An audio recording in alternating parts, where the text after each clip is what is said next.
Welcome to Policy on Demand. I'm Sindhu Blume. And I'm Scott McCandless. It is the week of April 21st, and this is your Monday briefing. Congress is in recess, and we're going to focus today on the IRS, the latest on IRS staffing, and an economic analysis of post-tax filing numbers. But first, two items of note.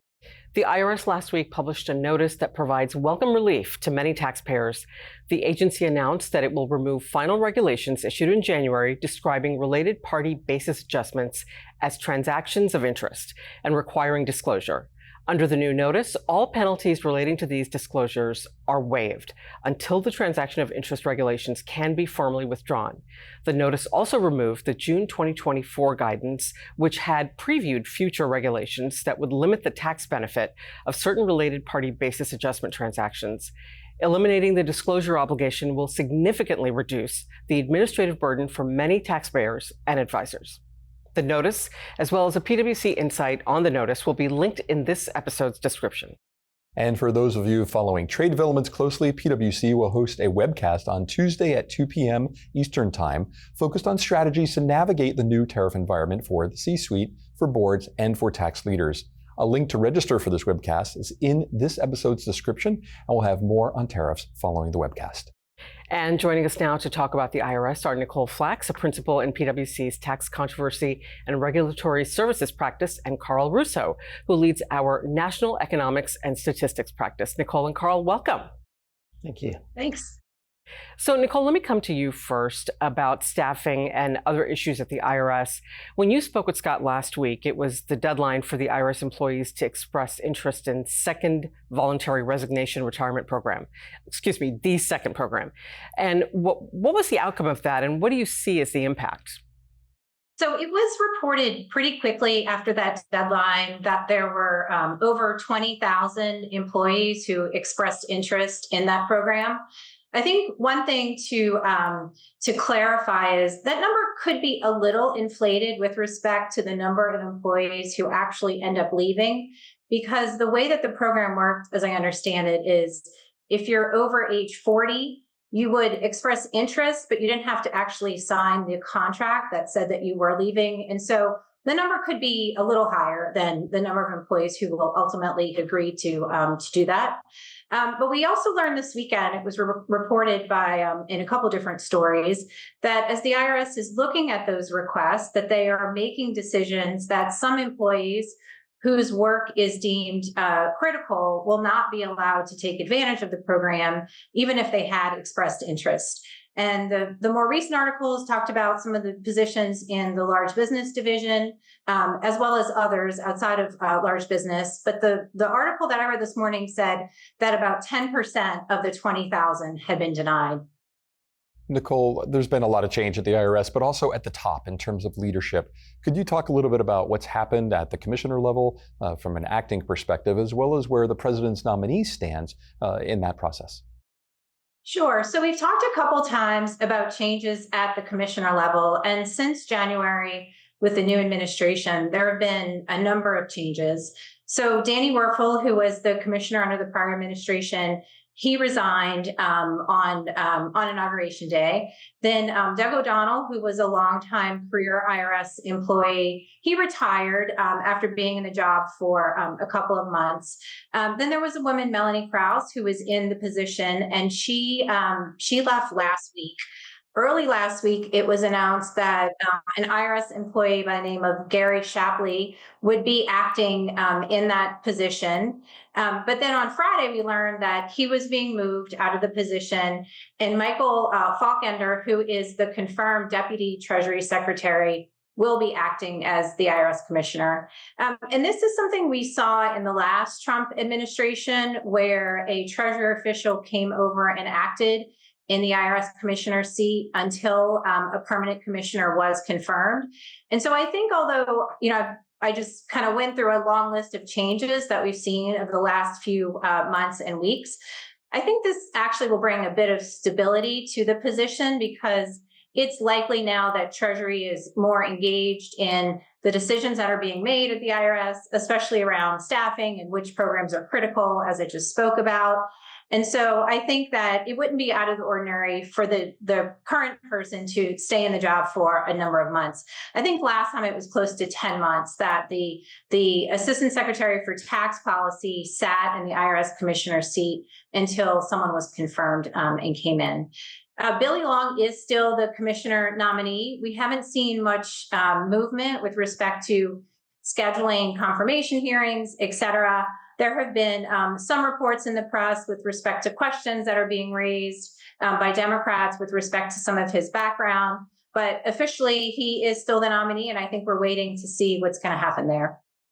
Nikole, I do have a follow-up question. With all of this change and uncertainty at the top, what are the repercussions that you're hearing about or know about? I think it's still early days, and we are really waiting to see where the cuts will be effectuated. So with some employees who are currently in exam, we see a lot of different reactions to the staffing cuts. There are some exams that appear to be business as normal. There are others where there seems to be potentially a renewed interest to see if there's an efficient resolution that might be available. But we are waiting to see really where all the cuts will be. It had been reported several weeks ago that organizations like Appeals, like the Taxpayer Advocate Service, that they would be cut as well. And I think that brings with it, a bit of concern, just ensuring that the programs that taxpayers use to try to resolve their issues would be impacted.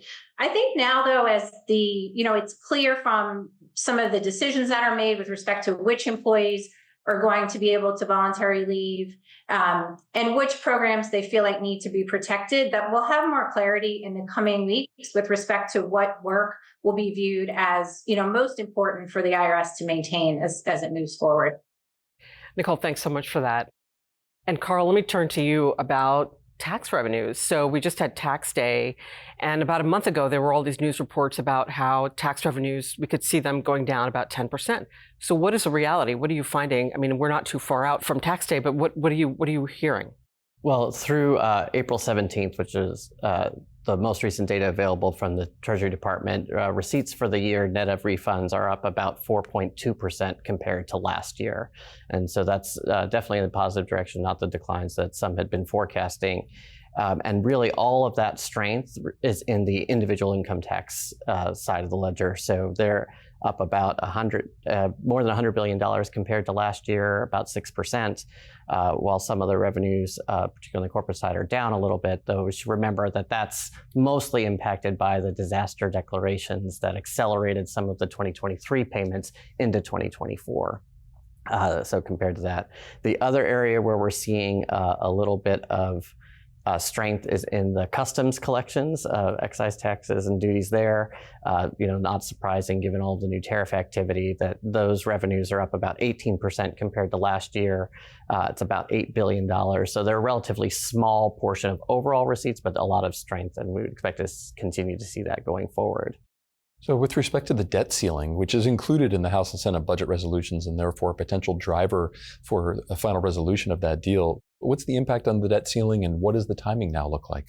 Yeah, well, there was certainly concern if the April receipts were much weaker than expected that we might have to deal with the debt ceiling much sooner than anticipated. And in particular, June 15th is an important day that's when the next round of corporate estimated payments are due.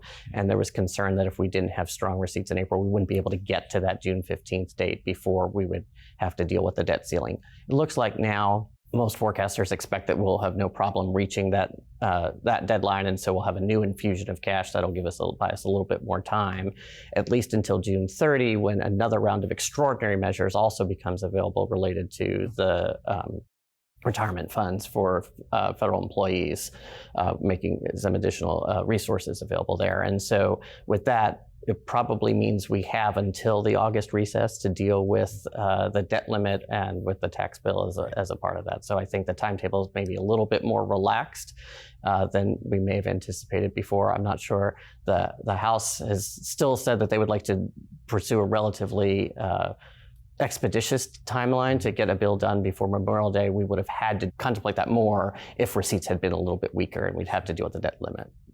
So that's a good note on timing, but how do these numbers inform congressional work on legislation?